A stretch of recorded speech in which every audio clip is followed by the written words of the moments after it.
My name is Tom Grady. Can everyone hear me? Yeah. Yeah. Great. All right. And I won't use the mic, but you can go like this if other speakers. Use the mic. All right. My mic sounds nice. Check one. All right. My name is Tom Grady, and I'm the director of the Commonwealth Honors Program. You have a real treat ahead of you. These honors students have been working all semester, and I really want to make it about them. So without further ado, one of the ways that I thought we could get started is to just move down the line and have each student introduce themselves and tell you their academic program. Hi everyone, my name is Jessica and I am in nursing. My name is Tricia and I'm in psychology. My name is Kathleen and I'm in general studies. My name is Jason and I'm in liberal arts, math, and science. My name is Eliana Lopes. I'm a criminal justice major. Rich Rathel, and I'm engineering transfer. Pauline Murray, human services. Sarah Nelson, general studies, mass transfer. Tom Chilio, clinical lab science. Katie Gallagher, business transfer. Caitlin Pike, criminal justice. Nicole McCucci, human services. I'm Owen Galvin, liberal arts, math, and science. Thank you. So as you can see, we have a very diverse group of students who've been working on this problem all semester. So to give you some background and talk about our process and then go into our solutions that the students want to present to the president, I hand it off to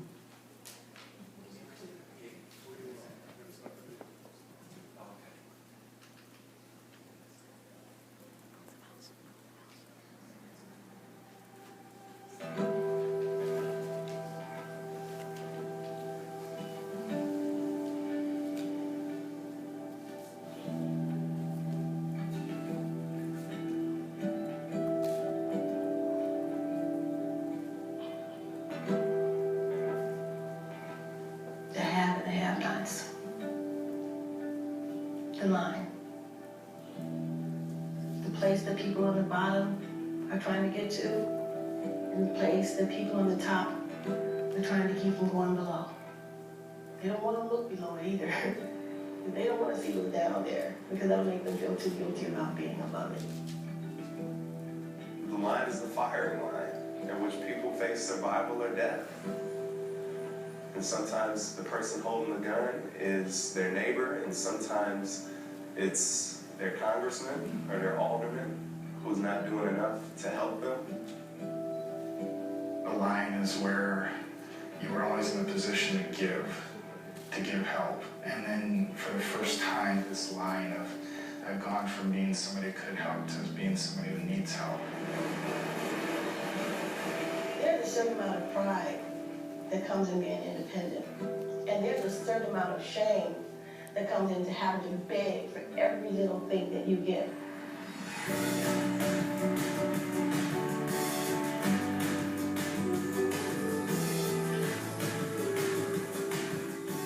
$23,000 is no money, nearly. And yet I can still see families who make $35,000, who are still poor, who are still about to lose their home, who still can't afford groceries. When you start trying to tell people about poverty, they start making excuses and making heartless statements about why people are in poverty, and they don't even have a clue. They don't even have a clue. Some of the most prevalent and damaging stereotypes about poor people are that they're lazy, that they're stupid, they don't have any skills, prefer poverty, that they can't take care of their families.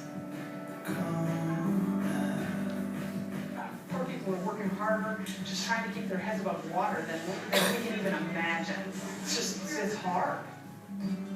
It doesn't matter if you have to stand in line and kind of feel bad about yourself, that you're a failure. You have to cross that line to be able to keep the lights on, to be able to keep feeding your kids.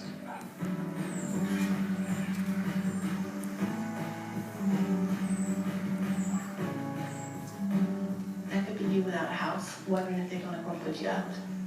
But for the grace of God, because a lot of these people have jobs, have degrees, did everything right, but the bottom fell out. And that bottom was that line. They went below that line.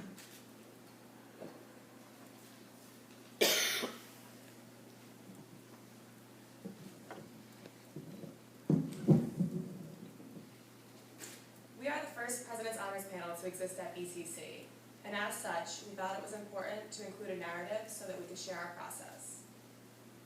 President Sprague presented the panel with this question: what challenges to BCC's service area are associated with high levels of poverty, and what role should BCC play in addressing those challenges? This was a first experience for many of us with problem-based learning.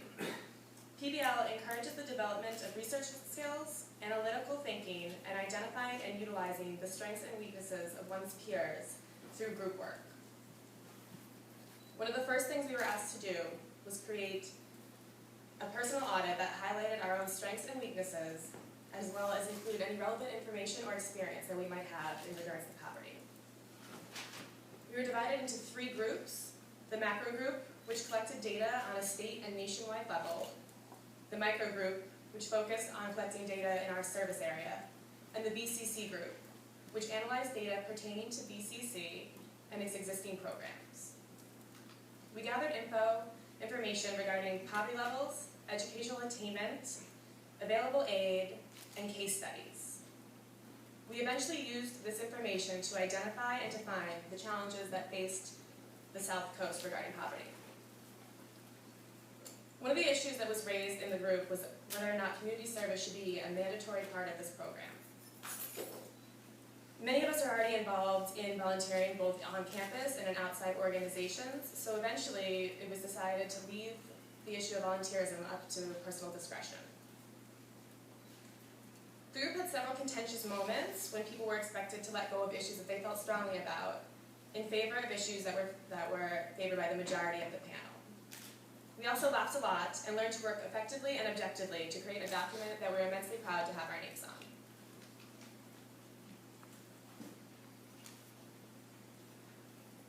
So, defining poverty.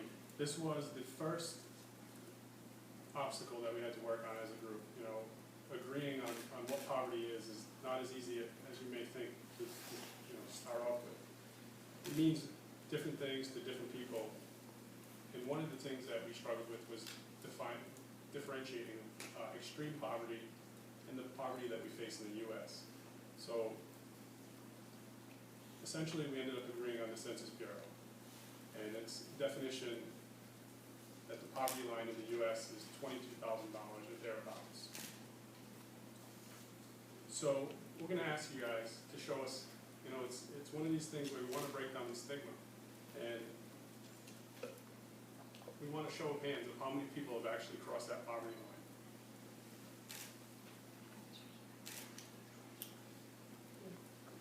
So it's important to say you did nothing wrong. It's not your fault. The stigma is wrong. Poverty is evidence of a problem. It's not the problem. And that's a quote from Marco Cairns. The problem is the cycle of poverty. All right? Which comes first? Is it poor health, poor education, unemployment, livable wages?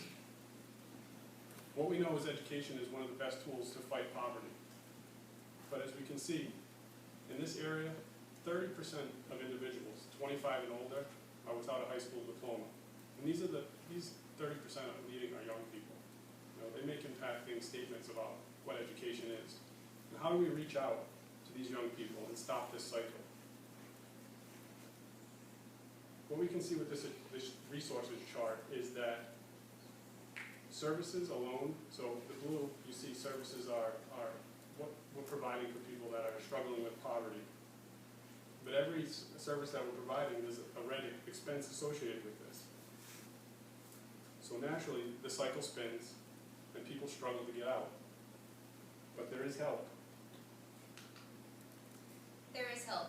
As you can see, all of these things that you can see on your screen is things that BCC is doing, things that we have in practice here. Thank you to President Sprague. The things that are fundamentals. We have core classes, we have things that will bring those who are at that line of poverty, they'll bring them into the college and help them rise above. But the question that we're challenged with is, if we offer all of this, where's it going? Are we reaching our target area? Are we reaching those that we can't see? That's the problem. So the challenge. A lot is being done. You know, we saw that slide. That slide is just some of what we're doing to help people in poverty. But the fact is that in this area, the poverty rate is double even the rate for Massachusetts. So we're at 22%. The state is at 11%. So Fall River and New Bedford, what can we do to impact this cycle?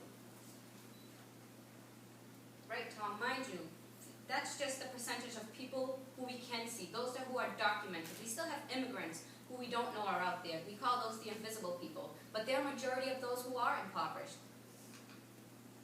$65 billion in government resources remain unclaimed. Why? Is it that we're not targeting those people? They don't know where to get the help to get that money. And if the government has that money, why aren't those in poverty reaching out? As well that the average student parent enrolled full-time at college receives an annual tax return of $3 to $5 grand, but they usually don't claim it because they figure I don't work enough, I don't pay enough taxes, I'm not going to get money back, and so they miss out on that payment. That could really help them staying in school. So we began to, develop some solutions. Looking at all these issues, there's got to be a solution that we can use scholarship to figure out. And as we compiled the data, we found several knowledge gaps, like why is there a perceived communication breakdown between providers and people in need? This was something that we struggled with. Can we prove that there's actually a communication breakdown? When you look around, you go to the enrollment center and you see somebody struggling, they want help with financial aid, and they don't know where to begin. And somebody at the enrollment will hand them a small business size card. Just notice, okay, there's a class that you can go into, and they'll give you some help on how to fill out that FAFSA survey. Well, let's do an independent study. Let's find out if there's a more effective way to reach out to that person. What if they walk out and they never return? That's the loss that we're facing. So it's clear. We see the data. We have a population in need.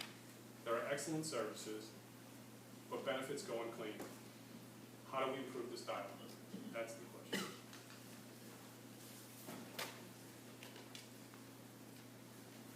So one of our solutions is about a goal-based achievement system called the coaching system.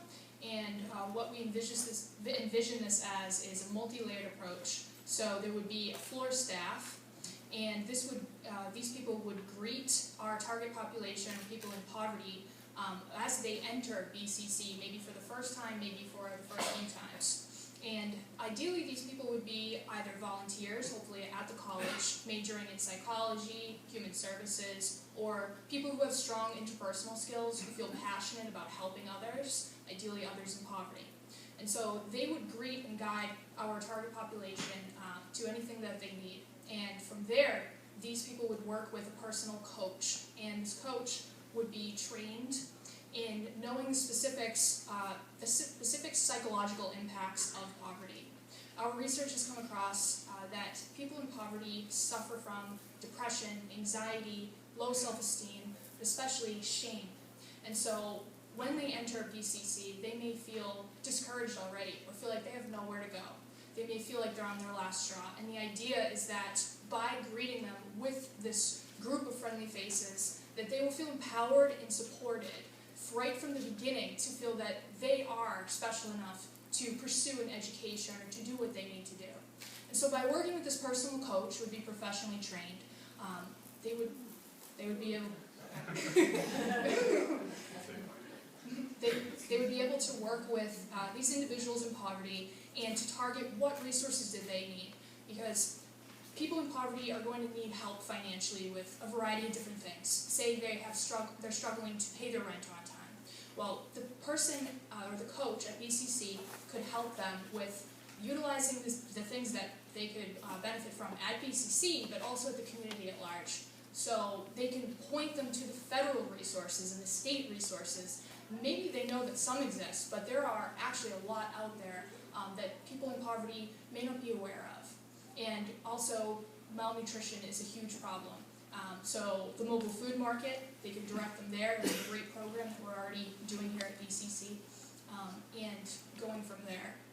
And the other part of the coaches system would involve advocacy, ideally from the students or interns or graduates, again, from the local community. And the advocacy would help to break down these common misconceptions of people living in poverty, such as they may feel entitled to what they have, etc. And from the spread of our research that we've already done, we can help to kind of debunk these myths in the community. We can help these people to feel more welcome and feel like others can approach them and that they can feel supported at BCC. And the last part of our advocacy would be sustainable business practices and talking about that. Because if we can funnel our resources economically, whatever that we can, into the local businesses here, that could help to strengthen the South Coast and bolster the job prospects for the future, which the bottom line is everyone could benefit from.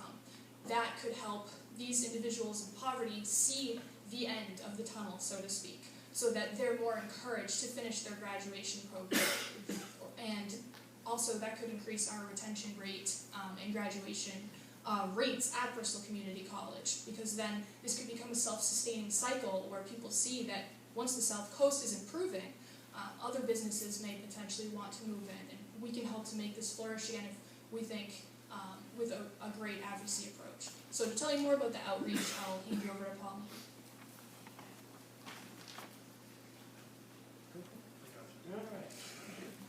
All right, the outreach that we're talking about in no way means to undermine what BCC already does. In our research, we found out that BCC already did an awful lot to address the challenges that are in our area governing high poverty. The outreach that we're talking about would be once everything was centralized in a uniform brand with the survey and having professional coaches, would be going out and actually face-to-face contact with people that are dealing with the hardships of poverty. Whether that's at a food pantry, passing out flyers, just giving some poverty awareness and explaining that education is an option, anything that would draw them in for the sake of recruitment and retainment.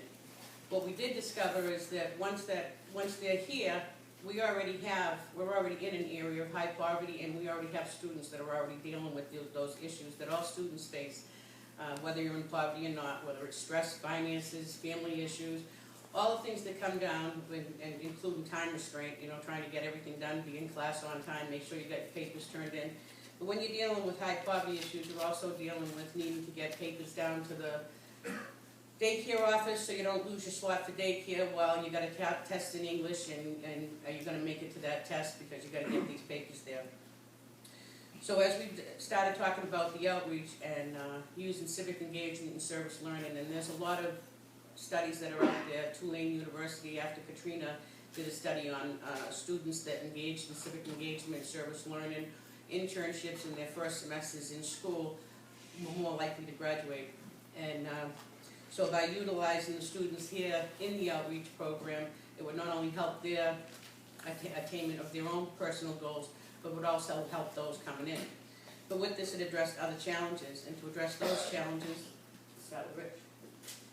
So after we have the coaches in place and we're reaching out to our community, we're trying to pull people in, we're going to try to subsidize some basic life courses. They might not be ready to take on a full course load or even commit to a degree program. They might just they might have to catch up, and so these skills would be something essential for someone climbing out of poverty. It'd be classes like basic reading and writing, math, computer literacy, time and money management, and resume building. Helping people to improve on these will definitely help them find opportunities and options for employment, prepare them for further education, and make them more likely to be involved in the community. Our hope is that with these classes, students will learn how to lay a foundation for a successful, responsible adulthood by using time effectively, setting goals, avoiding procrastination, overcoming feelings of inadequacy, and developing self-motivation. You've heard tons of wonderful things that we can implement. One of the solutions that we found that could answer the above questions was single stop. Single stop currently around us takes place in Bunker Hill. Bunker Hill has this one office. It says it in its name. It's one place where the student can go to get answers to many different things. It's one place, one face. We know that community college students, there's more to them. There's more to their life. We don't come here and go back home and that's our day. We come here. We go to school with parents. Most of us are at that time, at that almost crossing that poverty line where we say, is it for me? Can I sit here and can I do this? But if you have that one place, that one person that can say, you got this, you can do it, stay in school, I'm going to support you. One of the things that Single Stop does, as you see, is it has a 4-tier model. Benefits. With the benefits, when you come into their office, within 15 minutes, they can tell you, okay, you qualify for food assistance, you qualify for cash assistance, you qualify for a daycare voucher, anything. And that's 15 minutes out of your time. You can do that as you're going into another class. You don't have to leave here and go and sit in an office for 4 hours and be told, you got to go back home and get all the paperwork that you need and bring it in tomorrow. That's another class that you're missing. That's just, it's depressing. It's depressing that you can go into an office and sit there and be told you need to walk away and come back. And maybe when you come back, you'll see a different person. But with Single Stop, you have that one person, that one face. Free tax preparation, an amazing, amazing thing. As we all know, it's pretty pricey to do your taxes. And not everyone knows about the different things that you qualify for. As Jason had mentioned, a single mom could qualify for $3,000 to $5,000. And if she doesn't know that, she doesn't have that one person to walk her through that, how does she know she qualifies for that? We had Kathleen O'Neill from Bunker Hill come in and speak to the class. She gave us an example of a student who walked in our office, and she's like, oh, did you do your taxes? She's like, no, I don't qualify. I didn't make enough money. She's like, go home. You don't have your paperwork. Go home, come back tomorrow, and come see us. That one person qualified for, I believe it was $4,000. And she was at the point where she was ready to have her lights turned off. If you can take that person and change their life and do something for that, like them, and walk them through that process, and you can give them $3,000, how much money it is that they're getting.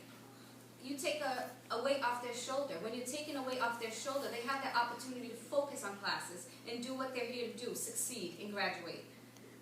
The legal services, I'm going to go off of Bunker Hill's model. They do not have a legal person, a lawyer or anything like that, a part-time person there. But because of their role in the school, they can call a nonprofit agency and get that information.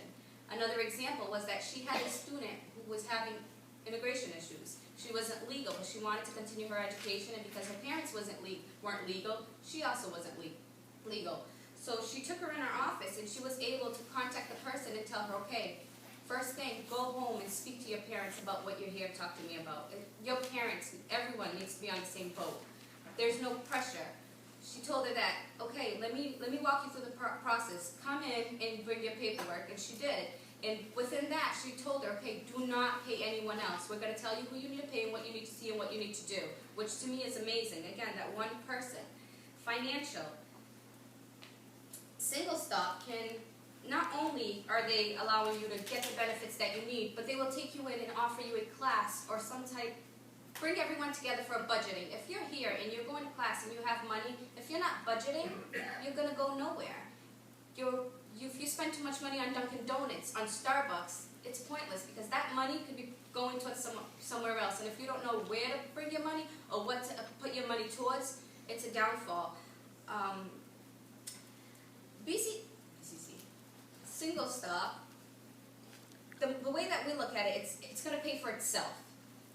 There's different grants out there that the colleges can apply to, and they'll get success. And that's what we need. We need somewhere, something in this college to say, okay, come here, I'm going to support you through the whole thing, not turning away our backs. Because when you turn your back on someone, like they said, they won't come back.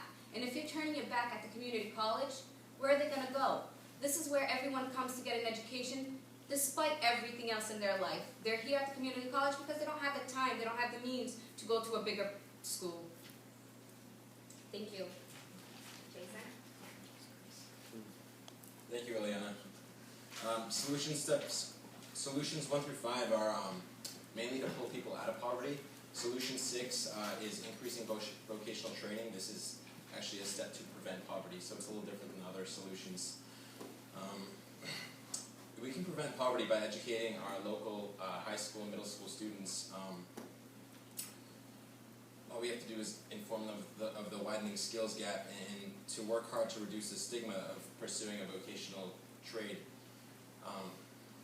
Vocational trades just have a stigma. If you say you're going to school to do a vocational trade, people ask you, why can't you go to an academic college? And it's just viewed down upon. I don't have to tell you guys, I'm sure you all know. And we currently send representatives to high schools to talk about transferring to Bristol Community College, so this step would be so easy. It's just adding a little bit into the spiel. In recent decades, our manufacturing and fishing industries have been lost to healthcare, education services, business services, and retail trade. The demand of the workforce has changed, but our supply is not. Fall River has always been home to mills and manufacturing and textile and fishing industries, and it was home to a blue-collar workforce. And I don't need to tell you what the effect of retail trade has on our local economy. Many of us work hard and often to spend our money at the local JCPenney or Walmart, but that money doesn't circulate. It gets sucked over to wherever the bigwigs of the corporation live, or where they want to live. So that money doesn't circulate throughout Fall River, New Bedford, or even the Bristol County. BCC should be a leader in the area by reintroducing vocational training, not only to increase small businesses, but to train the youth to be part of their skills, even as a blue collar. Let's just take a moment to understand the fact that not one of us would have air conditioning in our offices during the summer, or heat in the winter. Not one of us would be able to go to the bathroom indoors, or even work when the sun was down if it wasn't for blue collar workers. As we consider our South Coast area, I realize that the closest in-state technical institution is over an hour away. For someone of poverty, that's just impossible. So we ask BCC as a leader in our state and in our area to reintroduce vocational training and to consider the possibilities of expanding the curriculum to meet our requests. And I'm going to give the floor to Kathleen Kirk for final comments. Thank you. So, before I start my spiel, I'm going to give you guys a moment just to read the PowerPoint with me. And I just wanted to highlight a few points made in our presentation. The President's Honors Panel was charged with using the methods of problem-based learning to solve a current challenge that our college faces. President Sprague posed the question, what challenges to our service areas are associated with high levels of poverty, and what role should BCC play in addressing these challenges? As you have heard, the poverty line is the minimum level of resources that are adequate to meet basic human needs. We cannot forget that 22% of the individuals that live in our service area are at or below this line. Throughout this semester, this panel has worked to create comprehensive solutions that we believe will benefit the target population.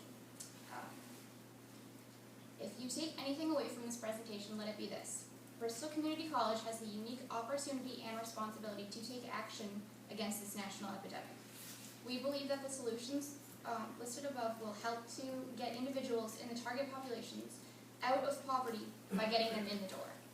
Throughout the community, outreach programs subsidize free courses that offer basic life skills that help this population with things that they desperately need, like basic classes to get them out of the cycle.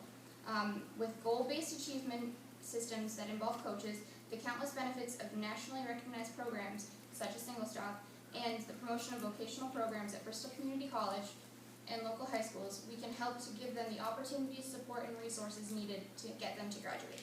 Bristol Community College is in the business of keeping kids in school to complete their degree programs. Our solutions target individuals in the highest risk situations in the state.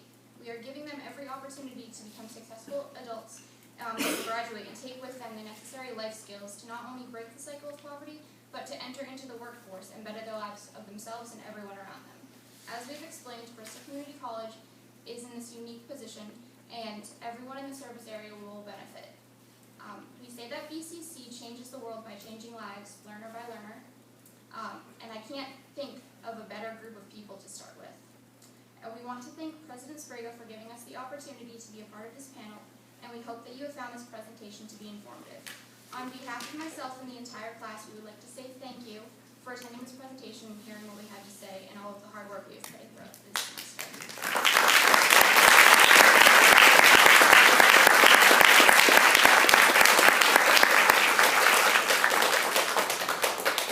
And we'd like to open the floor for any questions.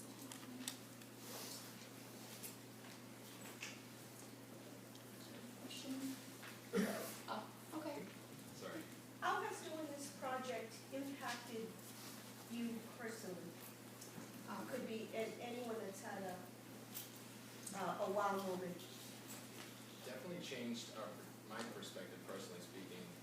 I believe that people with poverty, before I took the class, I believe that I followed the stigma associated with poverty, that it was just people not working hard enough, and it wasn't that at all. You know, these people want to work, and sometimes they're just shortchanged.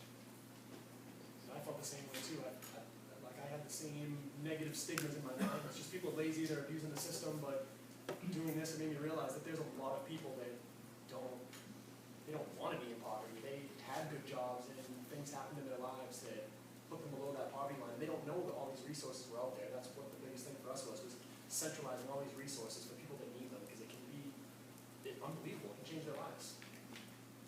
To me, it was about the entrapment kind of that poverty creates, because we read so many case studies. We read a great book called The American Way of Poverty by Sasha Grensky for a textbook, and it describes how people even working 1 or 2 jobs then didn't qualify for governmental support, so they were back on the poverty line even though they were working harder than ever, and they could barely afford food on the table, paying their rent, and how, you know, I would think that the government would provide at least the basic necessities. That was kind of my idea, and that some people were struggling, but the reality is most people are struggling just to scrape by, even with this governmental support and even getting a job.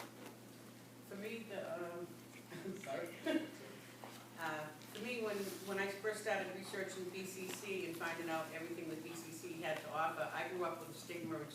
It's just a community college, as though it was no great thing. And I come from a family, and a lot of them have gone to colleges, and they took an Ivy League look at things. And I came to BCC, and from coming here, well, you can't shut me up. I mean, I'm out there talking about everything and finding this program that this person would fit into, and it's just like kind of set me on a road. And I mean, I just can't say enough of what this project meant to me. It ended up guiding what I did for a leadership project, and it's just been unbelievable. It's just been absolutely unbelievable to be out there and to be with people and to find out, you know, most people that are in poverty don't want to be there, and they're looking for alternatives, and they're looking for outs, and they're looking for someone to hear their side. And you know, I see all the fears and everything that BCC does, and then there were still these people that were just, you know, whether it's generational poverty or new poverty,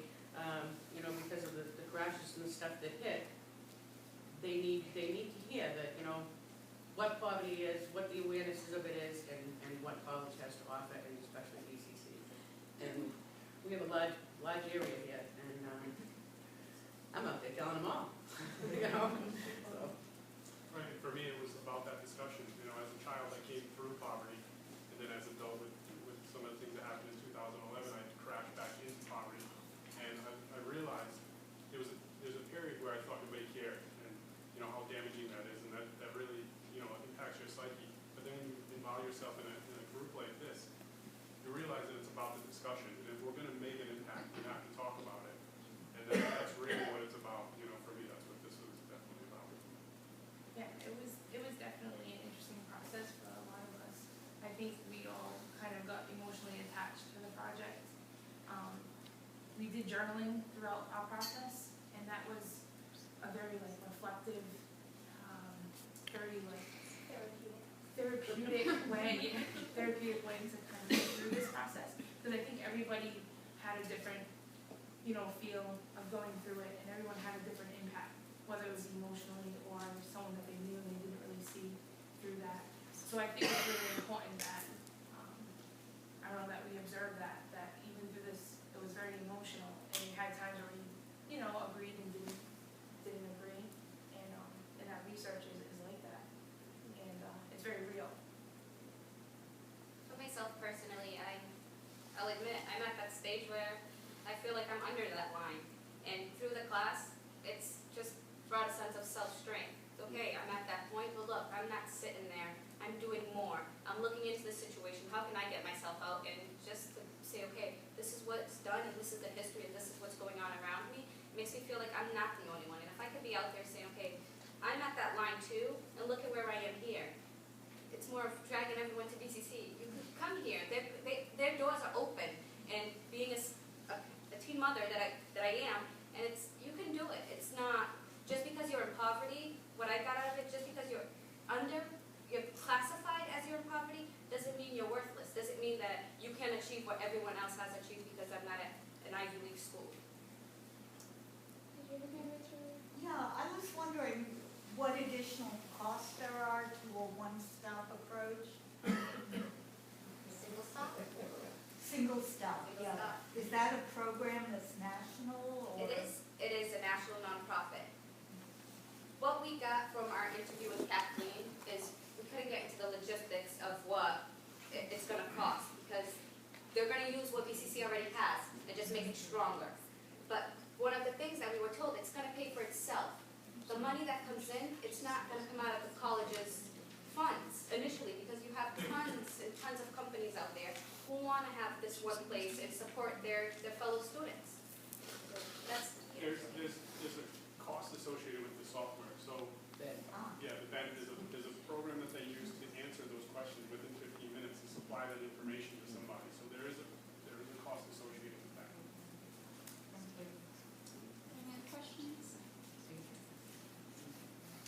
You talked about how this affected you all and how it's enlightened you and what BCC can do in the future. How has this affected your future? Well, for me personally, because of this class and because of my other civic engagement classes, I'm going into public policy and administration next year at school. So. That's great. Anybody else? I think it's affected me as a whole, along with what everybody else has said, and also with our solutions. Just if we're positive about what we're doing here, regardless of whether we're in poverty, personally, I am way below that line. But just being positive and having a great outlook, educating people that, these services are available and having a way for them to get it. I think that's just opened my mind along with the statistics and everything else that we've been talking about. In the future, I'm in psychology, I'm looking forward to doing that and to connect people in a mental health way. So it's going to stay close to me for the rest of my career. Great. Thank you.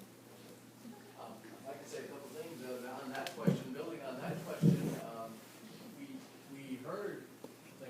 we heard the diversity of your programs, and I think now it's important that you go into your fields with this selfless feeling that you have, and you're willing to help and bring it to your field.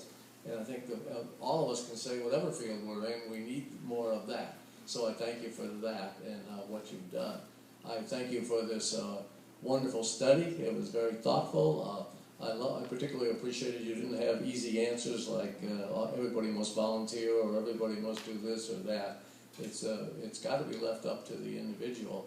The important thing, I don't want to take much time today, but the important thing is that this study not just sit in my office or somebody's office and collect dust.